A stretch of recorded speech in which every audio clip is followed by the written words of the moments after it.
Bonjour les Tilous, c'est Packboy pour un nouvel review de manga et nous allons parler de Fable tome 6.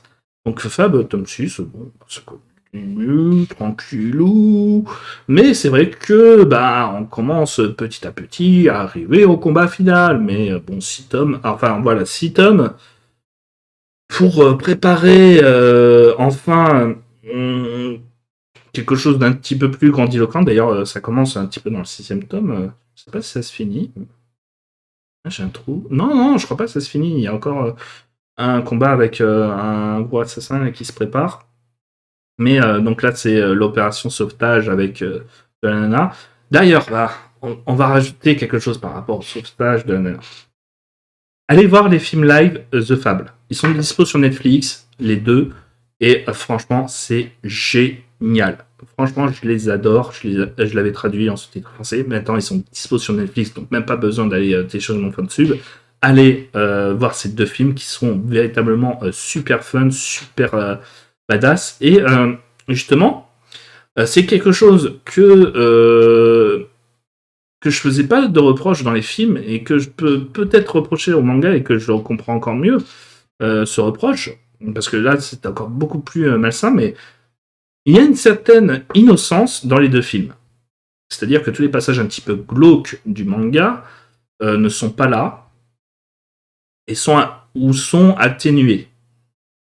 On va dire par exemple dans le manga, en fait, il y a une nana qui avait fait des photos de char et derrière, il y a des yakuza qui vont tabasser les patrons pour lesquels elle travaille pour qu'elle soit obligée de retravailler en tant que prostituée dans le milieu. Et donc dans le film, comment ça se passe, donc elle a 7 parce que justement elle n'a pas le choix, sinon elle n'a plus de pognon pendant plusieurs mois et elle doit soigner son père qui est malade, donc voilà, elle est obligée d'accepter. Et au début, donc ça va, elle va venir et le gars va vouloir forcer et derrière, à peine qu'elle va dire au final non, elle sera kidnappée, mais pas pour être violée et forcée à être prostituée.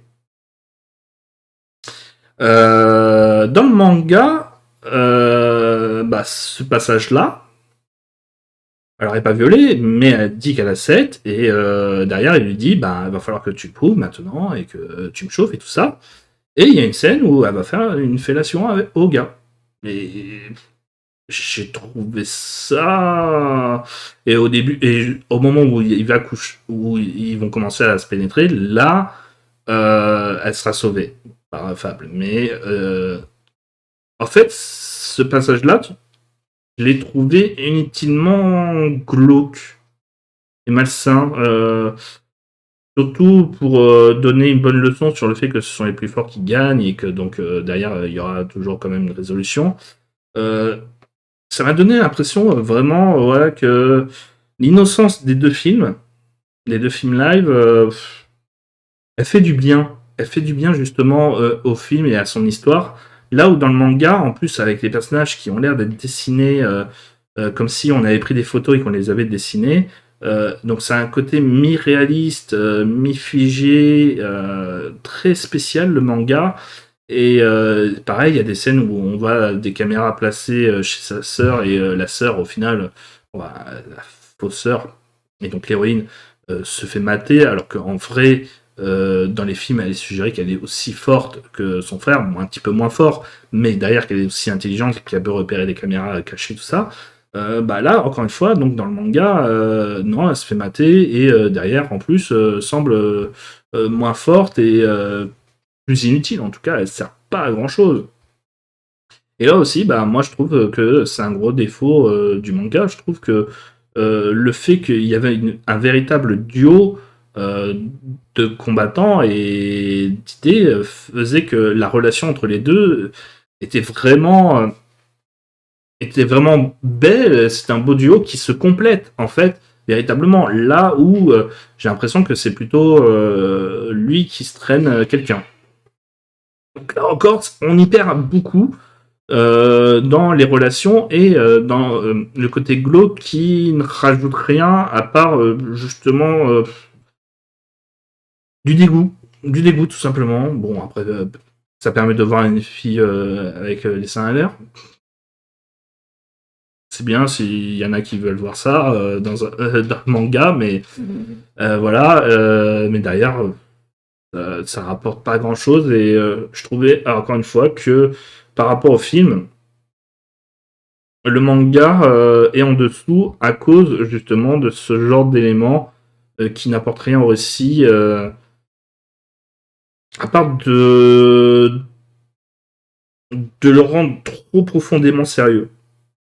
Là où les films a cette touche d'humour et cette légèreté qui fait que tu seras hilar, surtout dans les scènes drôles, hein, parce qu'il y en a des scènes drôles dans le manga, hein, mais elles sont moins drôles que dans le film, parce que justement, juste avant, t'as eu des scènes glauques.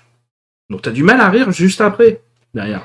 Il y a pas assez de contraste pour augmenter l'humour du truc, donc ça gâche un petit peu tout, moi j'ai envie de dire. C'est aussi bien la tension et les scènes d'action, surtout que les scènes d'action dans The Fable 1 et 2, la scène de combat dans l'échafaudage dans Fable 2 ou la scène finale dans Fable 1, bah, les deux scènes finales des deux Fables, c'est énorme. C'est énorme. Et tu te dis, non, c'est pas possible.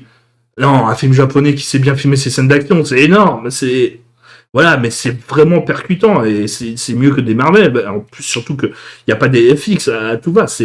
Enfin, il y en a des FX, mais ça paraît beaucoup plus naturel et beaucoup plus percutant.